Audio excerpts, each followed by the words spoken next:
Parabéns ao Santos Futebol Clube, o grande campeão da Copa Santander Libertadores de Futebol Feminino 2010. Salve, Nação Santista, sou Felipe Hipólito, estamos começando mais um episódio do podcast do Peixão, hoje para falar muito de futebol feminino, com uma convidada mais do que especial, a Aline Calandrini, a Calã, ex-zagueira do Santos, ex-capitã, ex-zagueira da Seleção Brasileira também, e do Corinthians, e uma convidada muito especial mesmo. Comigo sempre aqui, Matheus e Longo. Fala, Matheus. Fala, Felipe. Fala, Longo. Um prazer hoje fazer um programa para falar do futebol feminino, das sereias da Vila, ainda mais com uma convidada para lá de especial, musa da torcida santista, que é a torcida do Santos brincava que ela era a musa dos santistas. Então vai ser um prazer falar hoje do futebol feminino. Fala, Longo. Oi, Matheus, Felipe, nossa convidada mais do que especial, né? A gente que tem debatido tanto o futebol masculino aqui, é sempre importante o futebol feminino ir conquistando cada vez mais espaço também nos nossos programas, não é mesmo? Com certeza. Aline, obrigado aí pela participação. A gente fica muito feliz de ter você aqui. A gente espera que você goste da conversa. Tudo bem? Oi, meninos, tudo bem? Nação Santista, é um prazer estar participando, né, para falar sobre algo, obviamente, que a gente tem muito carinho, que é futebol feminino, mas especialmente, né, essa trajetória das sereias da Vila. Eu participei de alguns anos de todas as etapas desse momento, então, obrigada pelo espaço e vamos papear bastante. É isso aí. Aline, a gente separou aqui um currículo seu, qualquer coisa você pode acrescentar aí, tá? A Calã, ela é ex-zagueira aí do Santos, Seleção Brasileira e Corinthians, né? Como eu disse no início, nascida em Macapá. Teve uma primeira passagem pelo Santos de 2006 a 2011, né? Foi quando ela despontou ali mesmo para o futebol, apareceu em nível nacional. Também voltou, né? Jogou de 2015 a 2017 como capitã, inclusive. Atuou pela seleção sub-20 profissional, atuou por vários anos na seleção, de 2007 a 2016. No Santos tem um currículo aí, títulos para dar e vender, né? 3 paulistas, 2007, 2010, 2011, bicampeã da Copa do Brasil, 2008, 2009, bicampeã da América, campeã da Libertadores, 2009 e 2010, venceu a Libertadores, ganhou também a Liga Nacional em 2007, Copa Paulista em 2009, venceu um brasileiro também pelo Peixe em 2017 e foi campeã pelo Centro Olímpico em 2014. Na seleção também, ela foi campeã sul-americana sub-20 em 2008 e campeã sul-americana profissional em 2014, ou seja, um currículo aí incrível, e jogou com a Marta, com toda aquela... abrilhantou ainda mais, né? Aquele timaço que o Santos tinha lá, bicampeão da Libertadores. Foi impressionante a passagem da Calã pelo Peixe. E a Aline, ela também atuou na Santos TV, né, em 2017 como apresentadora, e hoje é comentarista do futebol feminino na Bandeirantes. Tem uma trajetória aí se iniciando como jornalista, como comentarista. Para a gente começar o bate-papo aqui, o Longo tem a primeira pergunta. Vai lá, Longo. Oi, Aline. Eu queria saber como que foram, né, as duas passagens pelo Santos. Por que houve o interesse em vestir a camisa do Peixe nessas duas vezes? Eu queria que você pensasse um momento marcante de cada passagem. Ivon, vamos lá. Eu acho que essas duas passagens foram bem diferentes, né? A primeira passagem iniciou em 2006 e o Santos, longe de ser esse projeto gigante que é as Sereias da Vila, o Santos só dava o uniforme pra gente. Quem bancava de fato o futebol feminino em 2006 era a FUPES, né? A Prefeitura de Santos. E obviamente que eu jogava no Juventus antes, estava iniciando minha carreira como jogadora, vindo para São Paulo. E Santos é Santos, né? Isso, vestir uma camisa tão pesada, né? Rei Pelé, nossa, sem comentários, né? Então eu sempre assisti os jogos da Vila Belmiro, em Macapá, que era muito longe, falava, caramba, surreal, e de repente eu pisei ali. E apesar de não ter apoio do clube do Santos naquela época, né? Eu topei ir na hora. E a gente conseguiu mudar essa situação no finalzinho de 2006. Uma conquista muito marcante que foi a LINAF. O Santos não era favorito, era zebra, e a gente conseguiu ser campeã. Fomos campeãs em cima do Botucatu, que era o baita time, um monte de menina da seleção brasileira. E aquele momento ali foi um momento marcante. Eu sempre falo que foi o mais marcante da minha carreira, porque foi quando mudou a situação do futebol feminino, especialmente não, no Santos, né? Voltamos daquela competição e o clube do Santos quis homenagear a gente, né? Entregar medalhas de honra, etc. E tal. A gente nunca tinha entrado no CT, nada. E aquele primeiro momento ali, eu não sei se o Marcelo Teixeira, os diretores, adoraram a gente, passaram a gostar e começaram a dar as coisas aos poucos, né? Começaram a dar um uniforme mais atual, porque antes era de 1980, sei lá, de repente virou 2004, 2005, começou a ceder alimentação pra gente, foi evoluindo aos poucos, né? Até chegar um momento onde todo mundo ficou sabendo, que foi, obviamente, com a chegada da Marta e da Cris. Mas ali a gente ralou 3 anos antes, né? O Cleiton Lima, que era o técnico da época, ralou 8 anos antes, né? Então, para mim, o momento mais marcante naquela primeira passagem foi quando a gente foi campeão da LNAF, né? Que foi o meu primeiro título da vida. E foi o mais marcante porque foi a grande reviravolta. Foi quando a gente começamos a ser vistas, né? E aí virou, né? Cris, Marta, Libertadores, projeto Cereja da Vila, muito conhecido. A minha segunda passagem, na primeira passagem eu acabei comprando um apartamento em Santos, né? E assim que teve aquele problema todo de não ter mais patrocínio para o futsal, nem para o futebol feminino, aquilo que todo mundo sabe, que encerraram as atividades. Estávamos sem clube, eu falo estávamos porque nós éramos cerca de 15, 20 meninas. E o Arthur, que hoje é do Corinthians, o técnico, chegou e falou: Calan, eu quero você e mais 2 atletas. Eu falei: Arthur, tá osso, porque a gente está todo mundo junto, estamos todas aqui no meu apartamento esperando alguma coisa acontecer. E aí ele acabou levando o time inteiro, quase o time inteiro, mas a grande maioria para o Centro Olímpico. Ali eu fiquei 3, 4 anos, eu não lembro ao certo. E aí o Modesto Roma competiu, né, a presidência. E nós, por tudo que nós vivemos no Santos, fizemos campanha, falamos muito sobre isso. Ele prometeu o retorno do futebol feminino, ele sempre gostou da modalidade. Então a gente, mesmo em outros clubes, a gente torcia por esse retorno para viver tudo que a gente viveu anteriormente. Porque o Modesto era um dos responsáveis daquele boom do futebol feminino naquele primeiro momento, né? Ele ganhou e ele me fez o convite para voltar e montar a equipe. O problema é que as equipes não estavam todas montadas. Eu confesso que eu já sabia que ele ia me ligar, porque ele falou: fica atenta. Só que eu estava muito dividida entre o Centro Olímpico, porque era um puta trabalho que vinha de 3 anos já. Conheci o técnico, a forma deles. E aí tinha o outro lado, que foi tudo que a gente viveu no Santos, né? E eu tinha minha casa, tinha meu apartamento em Santos também, né? Mas não foi difícil. Eu falei: Modesto, perfeito, tô chegando. E aí a gente chegou, para montar a equipe foi muito complicado, porque, como eu falei, as equipes já estavam montadas e quando a gente tentava uma ou outra jogadora, já dei minha palavra ali, já assinei contrato ali, então a gente também não tinha um cash, né, um valor muito alto para pagar para as atletas. Então a gente teve que descer o patamar daquela outra geração, daquela primeira geração. A gente teve que recomeçar, sabendo que íamos ser cobradas por qualquer resultado. E fomos muito cobradas, que o primeiro ano a gente foi complicado, entendeu? E acho que, sem dúvida alguma, o primeiro momento que eu citei foi esse, quando a gente foi campeão da LNAF. Eu poderia citar a Libertadores das Américas, porque foi também um momento muito marcante, mas para mim foi divisor de águas naquela competição da LNAF. E o segundo momento, indiscutivelmente, foi aquele campeonato brasileiro, né, ganhando do Corinthians, né, que era Corinthians Audax naquela época, na casa delas, onde a Soli arrebentou, inclusive, né, ficou muito conhecida naquele momento. Então acho que esses 2 momentos foram muito marcantes. Bom, agora quem tem a pergunta é o Matheus. Vai lá, Matheus.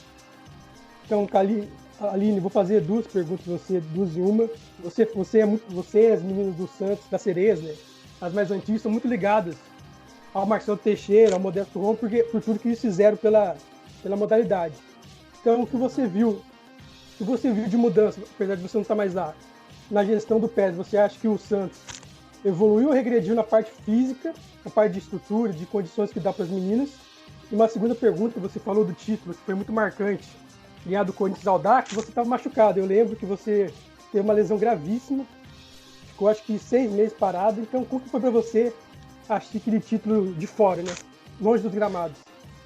Bom, eu vou ser honesta que eu não cheguei a ter um contato em relação ao Pérez, né? Porque eu saí foi quando eu fiz o Corinthians, mas A imagem que eu tenho é que a Emily chegou, é uma mulher que bate de frente, que tem um conhecimento amplo pelo futebol feminino, mas ela não filtra muito. Eu vou dar minha opinião de fora, como uma pessoa que não vivenciou, mas viu, né, o Santos, né, após a minha saída, viu com a Emily no comando, também por alguns contatos que eu tenho.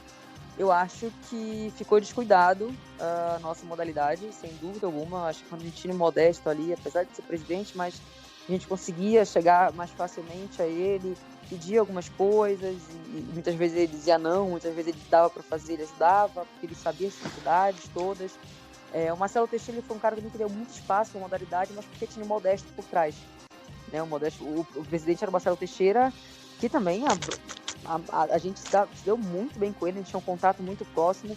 Isso eu não vi muito com o Pérez, eu não vi esse contato direto com o Pérez, né? Então eu acho que em relação a essa entrada do Pérez, eu acho que ficou aquele espaço do futebol feminino ficou um pouco, poderia ter sido tratado de um modo diferente, com mais carinho, com mais atenção. E acho que não foi tratado dessa forma, como, por exemplo, não jogar na Vila Belmiro, tô dando um exemplo, como os treinos serem em lugares ruins, né, campo ruim, que no Sesc, por exemplo. Então eu acho que a gente regrediu nesse momento.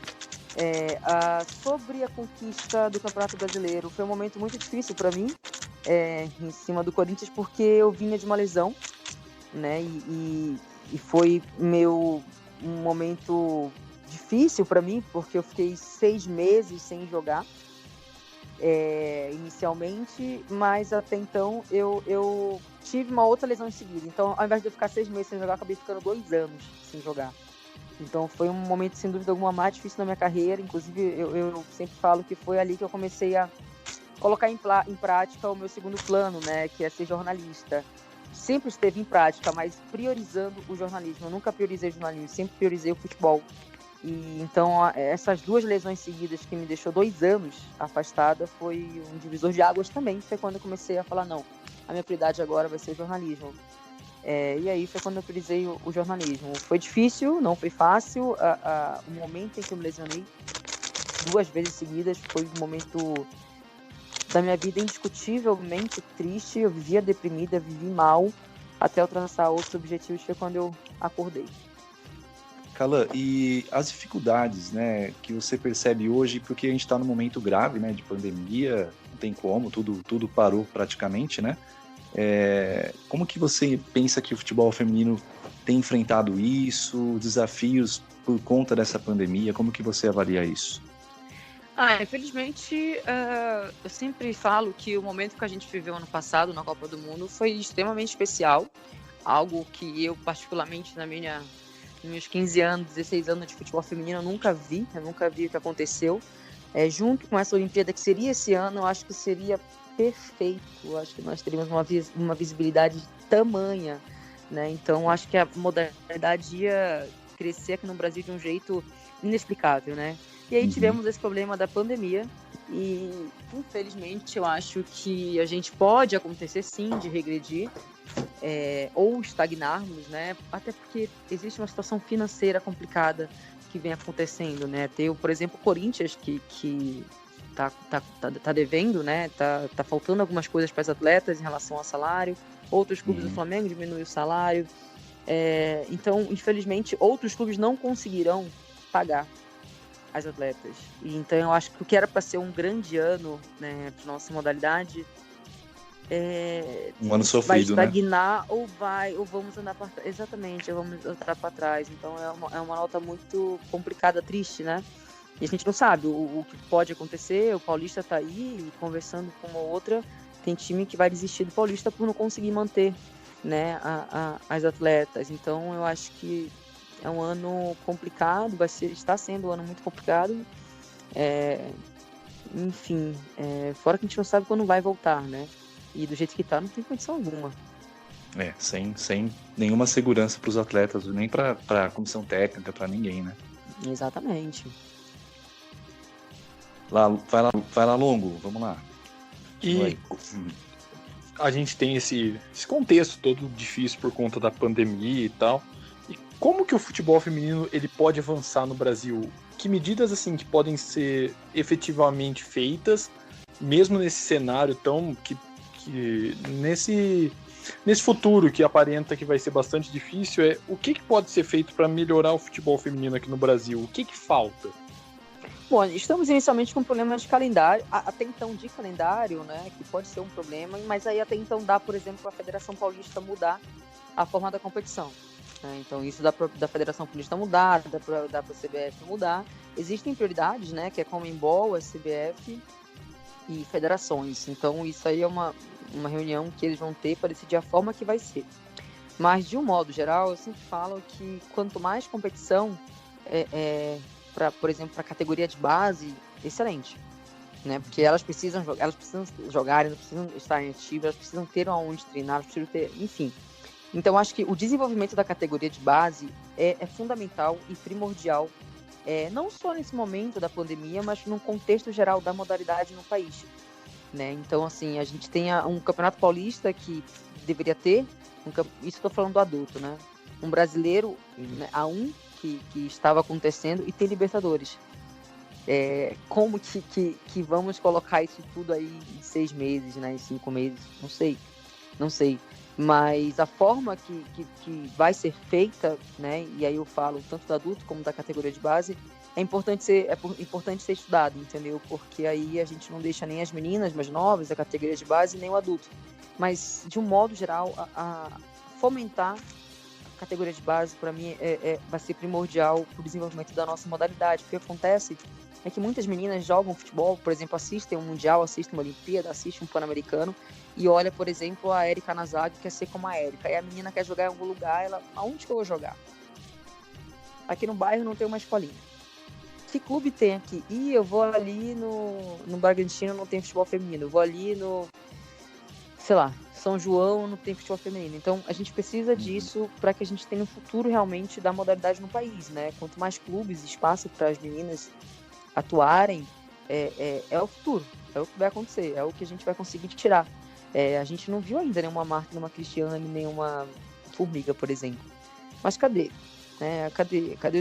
Cadê a fomentar? Cadê os clubes, né? Cadê a categoria de base sendo treinada? Cadê as meninas que estão na rua jogando?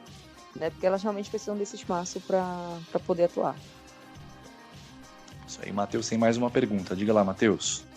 Então, Calan, naquela outra pergunta que eu fiz, você já bateu no Pérez já por causa da Vila Belmiro. E eu acompanho você no Twitter. E ano passado, eu ficava impressionado que jogadores criticavam o Santos, o São Paulo, libera a Vila Belmiro do São Paulo para a Sereia jogar. E depois o Pérez confirmou que era o São Paulo que não deixava ela jogar. Então, o que você acha da Vila Belmiro? Como que o Santos tem que fazer para os jogos das meninas? Tem que jogar na Vila? Ou tem que jogar no estádio da Portuguesa? O que você acha que o Santos tem que fazer em relação a isso? Óbvio que elas têm que jogar na Vila Belmiro, gente. Por que a gente regrediu? Por que proibiram novamente? O Santos joga onde, né? Então, entendeu? A gente jogava lá há muito tempo atrás, né? Quando a gente começou a nossa trajetória. Não é o caso de hoje em dia, sabe? E aí eu falava muito sobre isso nessa época. Eu não gosto de ser corneteira, né? Mas eu sei de algumas coisas que acontecem porque eu tinha amiga no Santos, e enfim. Agora, o Pérez falou na cara das atletas que o São Paulo não estava querendo. E era estranho, porque a gente viu o São Paulo na TV, um fofo, tava todo mundo bem ali, o pessoal da Árvore, etc e tal, e todo mundo falava, São Paulo, como? Mas era ele, até foi o que o Pérez falou para elas, não ouvi isso da boca do São Paulo, né? Mas é indiscutível que elas têm que jogar na Vila Belmiro, gente. É um gramado perfeito. O futebol fica mais envolvente. É o mínimo que você pode dar para um atleta, é condição de trabalho, é condição de jogo. A atleta treina todos os dias para aquele momento, para apresentar para vocês. E tem que ser num campo que o futebol aconteça. Porque ali não.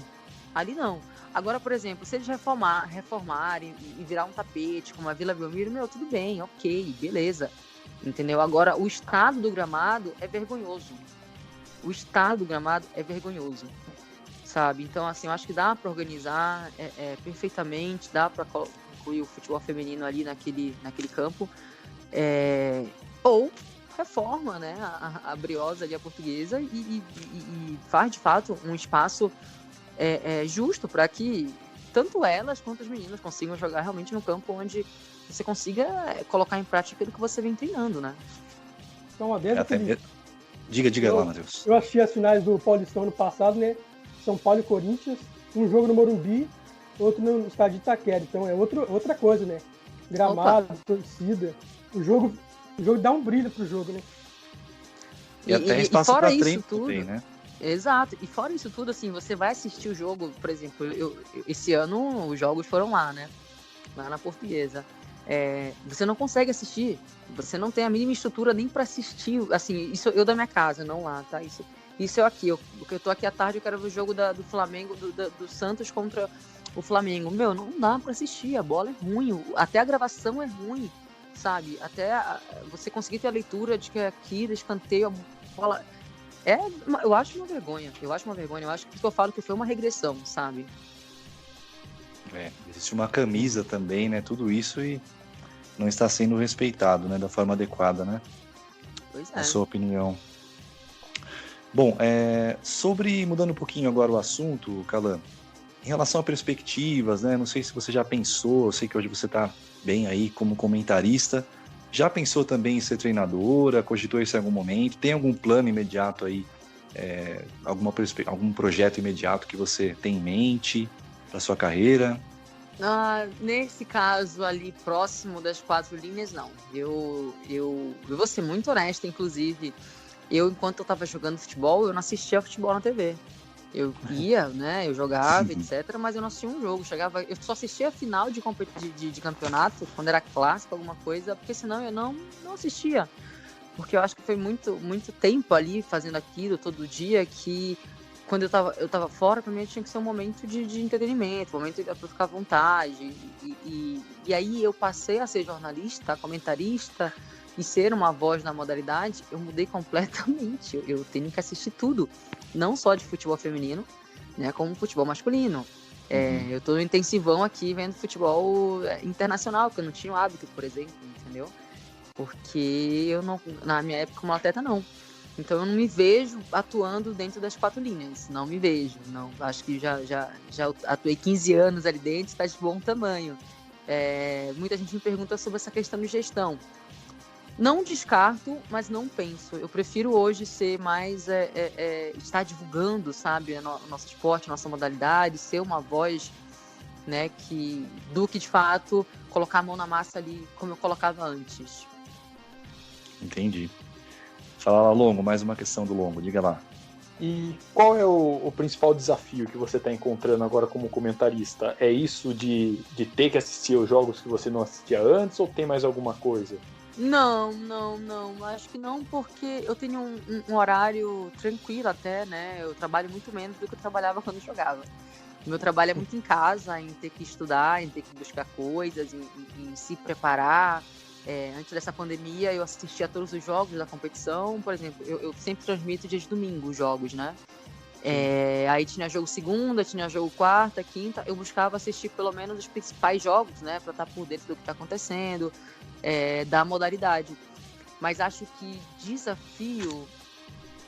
Eu acho que desafio não é um desafio, mas eu acho que eu tenho a responsabilidade de buscar cada vez mais a informação sobre o nosso esporte, porque a gente tem público que acompanha e tem público que não acompanha, tá ali parado em casa para assistir o jogo, tem menina jogando, entendeu? Então, eu acho que o desafio e o que eu mais busco é cada vez mais conhecimento, para ter uma leitura mais rápida de jogo, para ter uma linguagem correta na hora de falar, saber o momento certo, né? Porque por mais que eu tenha me formado em jornalismo, ser comentarista, por exemplo, é completamente de ser uma jogadora de futebol, né? Então, óbvio que eu tenho, né, a bagagem de ter sido uma jogadora de futebol, ok, mas são coisas muito diferentes, diferentes. Outra praia, Nossa, outra praia. A minha primeira, minha segunda e minha terceira transmissão para minha última, existe um espaço gigante de evolução, e eu sei que eu tenho muito a evoluir, por isso que eu busco mais ainda.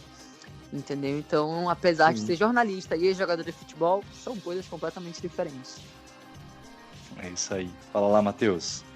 aproveitando o gancho aí de comentarista, se é a voz oficial da Band de futebol feminino, é muito difícil para você encontrar material de futebol feminino quando você vai comentar um jogo. Por exemplo, de futebol masculino, você procura na internet, se você for comentar um jogo domingo, por mais que você não acompanhe o tal time, tem todos os dados na internet, TV, você consegue achar. E o futebol feminino, porque as transmissões da CBF são horríveis, eu não consigo assistir a transmissão da CBF. E vem melhorando, viu? Ano passado foi muito pior. No Twitter, quando passo na Band eu assisto, mas na CBF é muito ruim para assistir. E vocês têm poucos dados, né, de jogos para você analisar tal time, tal jogador, para falar que o jogador está jogando bem ou mal. E vocês têm pouco dados, né? Como que você faz, então, para pesquisar, para estudar para o jogo? Da forma que eu tinha falado anteriormente. Eu conheço muitas meninas, né, do futebol feminino, por eu ter sido colega delas, né, saber como cada uma joga, saber qualidade, saber defeito, e acho que isso é uma coisa que eu acabo ficando mais tranquila em relação à individualidade de cada jogadora, né, mas é primordial assistir os jogos. Por exemplo, se eu vou fazer Vasco e Flamengo no domingo, eu preciso assistir o jogo anterior, pelo menos um jogo ou 2 jogos de cada time. Para você entender como aquele técnico joga, se ele vai mudar, se ele não vai mudar, se aquela atleta vai fazer função X ou função Y. Então você tem que saber. Obviamente que para mim é mais fácil ver o São Paulo, o Corinthians, o Santos, porque sempre está passando. Sempre tem alguma coisa das meninas, entendeu? Eu sempre consigo uma informação leve ou outra, uma entrada com o técnico ali, vai perguntar se a jogadora tá... Entendeu? Então, assim, o segredo, de fato, é você acompanhar, é você assistir. Se eu ficar 2 rodadas sem acompanhar, eu já fico perdido e fico insegura, entendeu? A minha sorte, realmente, né, a nossa sorte, que apesar de todas as dificuldades de streaming, que a gente vê a dificuldade que você citou da CBF, por exemplo, pelo menos no primeiro tempo dá pra gente assistir, ou o segundo tempo, dá pra gente ter uma noção, entendeu? Mas imagina antes, onde a gente não conseguia assistir tal jogo. A gente só ficava sabendo no Twitter, final de jogo 2-0 X e Y. E... praticamente nada, né? Exatamente. Eu não tô falando de 5, 10 anos atrás. Estou falando de 3 anos atrás, de 2 anos atrás. Sim. Estou falando de 2 anos atrás. Esse ano é o ano que todos os jogos estão sendo transmitidos. Aleluia. Pela primeira vez. Ano passado também não era assim todos os jogos. Era um jogo ou outro. Entendeu? Então é um momento... bom, que a gente pelo menos consegue acompanhar, consegue ver, apesar de todas as dificuldades e tudo, mas realmente o segredo é assistir os jogos, é acompanhar, é você estar o tempo todo ali atenta, né? Não deu pra... Tem 2 jogos ao mesmo tempo, é um jogo importante, também fica gravado, né? Tem uma plataforma que fica gravado lá, esqueci, Maicujo, né? Maicujo, isso. Exato, fica gravado ali, então, no meio da semana eu tenho que assistir aquele jogo porque o time vai jogar no tal dia, ou então... Enfim, então o segredo é esse, gente. É você acompanhar, assistir os jogos para você estar o tempo todo ali atenta para a formação do time, da individualidade dos jogadores, como o técnico gosta de jogar. E aí, quando precisa, uma vez ou outra, você manda uma mensagem para uma amiguinha, para o treinador, para querer saber uma coisa mais específica, entendeu? E, Calan, falando um pouquinho novamente aí do Peixe, né? O Santos ele perdeu no ano passado muitas jogadoras, né? No final do ano. Esse ano contratou várias, né? Inclusive a Cristiane aí. E o que você pensa do Santos aí para esse restante de ano? Quando voltar e se voltar, né? Em relação à competitividade, por exemplo, rivalizar com o Corinthians. Como que você entende aí que pode ser essa volta? Você vê o Santos brigando de repente por títulos? Eu fiquei muito surpresa. Eu fui uma pessoa que cornetei muito ano passado, né? A gente não viu o Santos se mexer. A gente viu muitas jogadoras saindo e uma preocupação tamanha, e de repente surpreendeu trazendo praticamente um time inteiro novo, né? Uma das jogadoras do Flamengo que eu gosto muito também, a Cris, né? Trouxe a Taizinha, e você viu, tipo, opa, o Santos não tá morto, né? Eles estão olhando pro futebol feminino, que bom, né? Então isso foi uma surpresa muito boa, muito grande. É um time novo, tá? É um time que não se conhece. Você consegue perceber ainda que fisicamente, e aí eu não vou falar apenas do Santos, tá? Todos os times, não é o Santos. Corinthians, São Paulo, Palmeiras, Internacional, todos. Fisicamente estão todos abaixo. O próprio Corinthians, que estaria na frente, né? Porque tá com o grupo já há mais tempo, não conseguiu jogar bem ainda, a gente vê uma dificuldade muito grande. O São Paulo começou mal e começou a crescer na competição. O Santos, eu vejo o Santos como um time que dá para ser mais leve, ainda vejo um pouquinho mais pesado. Eu acho o meio de campo um pouco pesado, mas é um meio de campo que tem muita qualidade, se é que me entende, né? Infelizmente a Brena machucou, né? Mas tem ali a Fernanda, tem a Bia que veio do Flamengo, a Taizinha que vem ali como ajudando também naquela armação, mas dá para ser um pouquinho mais leve. E obviamente que tem condição de brigar ali entre os top 3, top 4, porque eu acho que esse ano tá foda, esse ano tá muito complicado. O Palmeiras montou um puta time, o São Paulo vem crescendo, o Internacional montou um time bom, o Corinthians manteve, né? Mas acho que a briga vai ficar entre Kinderman, Corinthians, Palmeiras, Santos e talvez o São Paulo. E não dá para saber porque eu acho um campeonato mais equilibrado e, como eu falei, todos os times, a gente não vê nenhum time voando ainda, a gente vê muita dificuldade em todos os times, exatamente porque foram poucos jogos, 4 jogos, 3 jogos, então é muito cedo para você conseguir dar uma cara para um time, entendeu? Então, infelizmente agora a gente teve a pandemia e aí mais um tempo parado, vai recomeçar do zero e infelizmente a gente não sabe o que esperar, né, depois disso tudo. Entendi. Matheus e Longo, mais alguma pergunta aí para nossa Calan? Não é... Matheus, quer falar? Pode ser. Um por vez. Calan, a torcida do Santos tem uma cultura de acompanhar o time feminino. Agora, a torcida do Corinthians também, que na final contra o São Paulo lotou o estádio lá da Arena Corinthians. E a torcida do Santos tem essa cultura. Na final contra o Corinthians tinha 16 mil pessoas. Nossa, foi lindo. E eu lembro o relato que tinha gente na porta e foi barrado, não tinha mais ninguém, não cabia mais ninguém no estádio. Mas eu vejo isso muito pouco, só em Santos, um pouco do Corinthians, agora veio do Corinthians nos últimos anos. Porque, por exemplo, eu lembro daquela final que você falou de 2017, na volta o estádio não estava lotado, só agora nessa final que o estádio de Arena Corinthians lotou, que acho que falta para mobilizar mais pessoas para jogos de times mesmo brasileiros, de Santos, de Corinthians. Bom, para começar, o Santos tem história, né, gente? Quantas vezes a gente ia jogar e tinha só 15 pessoas, só tinha a nossa família, só tinha nossos amigos, né? O Santos, para virar uma marca desse jeito, tinha que ter um potencial, tinha que ter conquistas. Libertadores lotado, Campeonato Brasileiro lotado, trouxe a marca, trouxe a Cristiane. Então, para começar, não é da noite pro dia. Você tem que ter uma identidade com a torcida. O Corinthians também, quando eu fui pro Corinthians, também tinha meia dúzia de gato pingado, não tinha muita gente não, tinha pouca gente, e começou a aparecer, começou a ganhar competição, começou a ter visibilidade, e aí vai melhorando. Eu acho que isso é muito o trabalho do departamento junto com as conquistas, e o exemplo do Santos, o exemplo do Corinthians, para mim, está muito na cara. O departamento de marketing do Corinthians, né, de comunicação, tá de 10-0 em time masculino. Falando do feminino, né? Tem Twitter, tem Instagram, as postagens acabam aproximando, né, o torcedor, a identidade, tem as conquistas, tem atletas que são ídolo, né, e seleção brasileira. Então o segredo é esse. Você tem que ter boa vontade de quem está trabalhando em prol daquele esporte ali e ao mesmo tempo tem que ter identidade, os torcedores têm que mudar, ir ao estádio. Normalmente acontece o seguinte, não, pra quê? Futebol feminino é feio, nossa, não vou não sei o quê. Aí, de repente, vai num jogo, e aí vê, olha lá, a Cristiane joga pra caramba, vamos ver a Cristiane jogar? Olha lá, a Taizinha joga muito. Seria titular em muitos times no masculino. Exatamente, Cristiane, por exemplo. Isso chama o torcedor, e aí o torcedor muda de opinião. O time tá na semifinal, vai. O time tá na final, vai. Querendo ou não, o esporte no Brasil é resultado. Entendeu? Então você tem que montar e ter uma identidade, criar um time vencedor para de fato bater, para aparecer, porque o torcedor é movido a paixão, o torcedor veste a camisa, entendeu? Então para mim é isso, você tem uma identidade. O Santos hoje lotou. Eu vi agora um jogo contra que agora do Campeonato Brasileiro.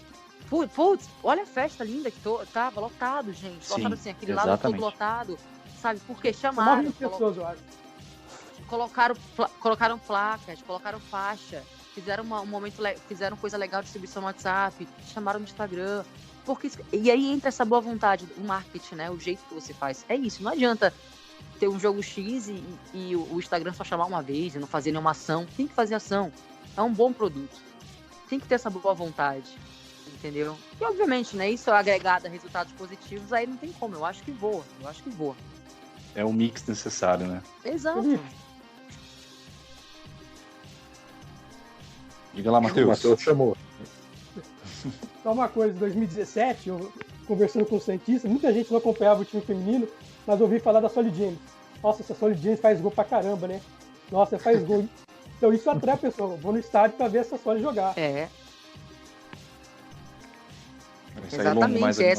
Essa identidade que eu falo, né? De ídolo, né? E a gente é tão carente. Pô, a gente tem a Cristiane hoje, a gente tem a Glaucia na Glaucia de São Paulo, mas a gente tem a Taizinha, que jogou anos fora do Brasil e voltou. Querendo ou não, é a busca da identidade das sereias da Vila, entendeu? É isso aí. Longo, mais alguma pergunta? Não é nenhuma pergunta, é mais um comentário mesmo que a Aline citou. Que os clubes, né, são cada vez mais clubes que estão ficando fortes e que são candidatos a brigar por títulos. Que bom, né? Que bom. Isso é sinal que o futebol feminino está caminhando e está caminhando para se fortalecer cada vez mais. E a caminhada ainda é longa, mas vamos chegar lá, não é mesmo? Não, sem dúvida. A gente vê um momento hoje, sério, muito feliz. Desde o ano passado, antes dessa Copa do Mundo, já era um ano que prometia muito. Esse ano, sem dúvida alguma, está muito equilibrado. Nunca vi tão equilibrado como esse ano está. Isso é incrível, né? O que acontece, por exemplo, é o Flamengo montar um puta time, né? Infelizmente não é o caso, tá? Mas aqui em São Paulo assim acontece. Mas vamos lá. O Flamengo montar um puta time, o Vasco vai olhar para aquilo ali e vai falar... Vai jogar Vasco e o Flamengo mete 10-0 no time do Vasco. Se o cara for inteligente, né? O gerente, enfim, eles do clube começarem a analisar, eles não vão querer ficar perdendo de 10-0 pro Flamengo, já que é uma obrigatoriedade. Vai ter que ter de qualquer jeito. Entendeu? É mais ou menos o que aconteceu com Palmeiras e São Paulo. O Corinthians vai lá e pá. A gente fala, não, peraí, a gente vai ficar tomando goleada, gol, então, já que é pra investir, vamos investir. Então lá e investiram mais pesado ainda, né? Pra não ficar pra trás. Isso é interessante. Mas, obviamente, gente, que não são todos os clubes que pensam assim, nem todos os clubes, apesar de terem futebol feminino, querem futebol feminino, tá? Se dependesse deles, eles não colocariam, mas alguns, pelo menos, querem fazer, aspas, direitinho. E existem outros que estão realmente cagando e de qualquer jeito, faz de qualquer jeito mesmo, entendeu? Entendi. Bom, gente, eu vou só pedir licença para vocês. Eu sei que o tema é futebol feminino, mas eu vou aproveitar esse espaço aqui, porque o Santos teve uma notícia aí na semana passada, o Santos está sabendo bem, né? A situação do Carlos Sanches. E só um comentário bem rápido. O que foi feito em relação à FIFA, né? A FIFA em relação a esse caso, foi algo assim incrível, né? Porque o Santos naquele ano, 2018, o Santos escalou o jogador, porque confiou no sistema da Conmebol, que apresentava o jogador como regular, para aquela partida contra o Independiente da Argentina. O jogo foi 0-0 lá. A própria Conmebol denunciou o Santos, né? E o Santos perdeu no tribunal, né? Tribunal Futebol Clube, como eu costumo falar, por 3-0, né? E jogou a segunda partida e o jogador, inclusive, nem escalou o Sanches por medo de ter uma nova punição. A Conmebol, em vez de punir o Santos com a suspensão do jogador no próximo jogo, fazendo o Santos cumprir a suspensão, ela não reconheceu naquele momento que o Santos foi induzido ao erro por causa do sistema dela e o Santos foi prejudicado, começou a segunda partida já tomando 3-0 para o tribunal praticamente e aí acabou sendo eliminado. E agora a FIFA, quase 2 anos depois, ela demora tudo isso e faz esse julgamento aí, considera que o Santos foi induzido ao erro. O Santos também errou por não ter enviado a documentação oficial, enfim, mas foi induzido ao erro pela Conmebol. E naquele ano o River Plate, por exemplo, fez a mesma coisa e não foi punido, e não teve esse tipo de punição, na verdade, né, a mesma punição, e o Santos foi punido. Então fica aqui uma indignação minha como jornalista, como torcedor, aproveitando esse espaço, porque senão vai ficar um pouco velho, né, se a gente falar depois disso, para que a FIFA respeite o Santos, né, respeite a camisa do Santos, a Conmebol também respeite a camisa do Santos, o torcedor do Santos, de verdade, foi feito de trouxa, né? Porque naquele ano mesmo, toda aquela situação, o Santos eliminado daquele jeito, né? E prejuízo econômico e técnico, né? Exatamente, o Santos, assim, e agora, esse dinheiro da classificação para as quartas? O Santos não vai ter o dinheiro, não teve a funcionário foi possibilidade. mandado embora também, né? Exatamente. Sim, teve isso. Exatamente. Então, foi um prejuízo, assim, na minha opinião, irreparável para o Santos. Eu acho que o Santos agora deveria tentar mais um recurso, não sei se é possível, né, porque foi o tribunal da FIFA que deu a decisão, mas tentar algum recurso aí, novamente, para ver se consegue pelo menos o dinheiro, né? Na minha concepção, inclusive, naquele ano, o Santos tinha condição de disputar o título da Libertadores. Não seria nenhum absurdo, né? Tinha o Bruno Henrique, tinha ali o Gabigol, enfim. Então fica aqui a minha indignação. Se vocês quiserem comentar também em relação a isso, fiquem à vontade aí. Não, eu concordo, né? E bem que fala que é uma zona, né? Eles falam que aquilo ali tudo é uma zona, não tem o mínimo respeito para os clubes brasileiros. E como eu falei, até um funcionário do clube se mandaram embora, né, por esse motivo. E complicaram tudo isso e realmente eu acho que não vai dar em nada, porque eles nunca conseguem solucionar essas situações e vai ficar elas por elas. O grande problema é que não tem união dos clubes brasileiros. Todo ano um clube brasileiro é prejudicado de alguma maneira, tem alguma confusão, algo do tipo, e cada ano vão falar, 2017 é com o Corinthians, o torcedor do Santos, o Santos se aproveita disso. Aí em 2018 é com o Santos, o Corinthians se aproveita disso. 2019 é com o Palmeiras, o São Paulo se aproveita disso. Então, enquanto os clubes brasileiros não se unirem e entenderem que eles precisam juntar forças do futebol brasileiro na Libertadores, a gente vai chovendo molhado e vai patinar nessa questão. E o Santos, assim, até saiu uma notícia, uma entrevista do Molina, né, aquele colombiano, que foi nosso camisa 10, e o Santos foi prejudicado em 2008, foi prejudicado em 2005, foi prejudicado... Nossa, o Santos tem uma tradição aí de momentos, inclusive da Libertadores, em que ele foi prejudicado, e o que a gente pede, na verdade, é o Santos ter uma história limpa e bonita, sempre ganhando na bola, né, e muitas vezes ali, como a gente fala, até 2004, contra tudo e contra todos. E o que a gente pede é um tratamento igual, um tratamento correto por parte das entidades que regem o futebol e a arbitragem correta. O que é falta, o que não é falta, não é falta. É claro que erros vão acontecer, porque são seres humanos, mas o Santos é repetidamente prejudicado, sabe, reiteradamente prejudicado, inclusive na própria Libertadores. Isso é uma coisa que o torcedor santista fica ali, porque às vezes você faz, né, o Santos vai lá e consegue avançar, e muitas vezes ali até sem um investimento grande, e às vezes por causa de um erro no próprio ano de 2018, naquela Copa do Brasil, o Gabigol estava saindo livre contra o Cruzeiro para fazer o gol e o juiz encerra o jogo antes do tempo que ele tinha dado de acréscimo. Então são situações assim que eu, como torcedor, eu fico indignado, né? É verdade. Gente, vou pedir então um recado final então da Calan aqui. Nossa, um prazer conversar com você, Calan. Acrescentou demais, assim, muito conhecimento sobre o futebol feminino, sobre o Santos, e pedir um recado, uma mensagem final aí para as atletas do futebol feminino do Brasil, né, em especial as do Peixe. Aproveitar e emendar também e perguntar para você se você tem interesse, possivelmente, quem sabe, no futuro aí, voltar a trabalhar no Santos, uma função de comunicação, algo assim. Sem dúvida, o Santos abriu o espaço, né, para mim, foi aquele primeiro passo quando eu fui apresentadora. O pessoal muito querido, eu gosto muito de todo mundo que trabalha no Santos, funcionários, todos são maravilhosos, assim. E mandar um abraço para todas as sereias da Vila, que não são as jogadoras, mas todas as torcedoras.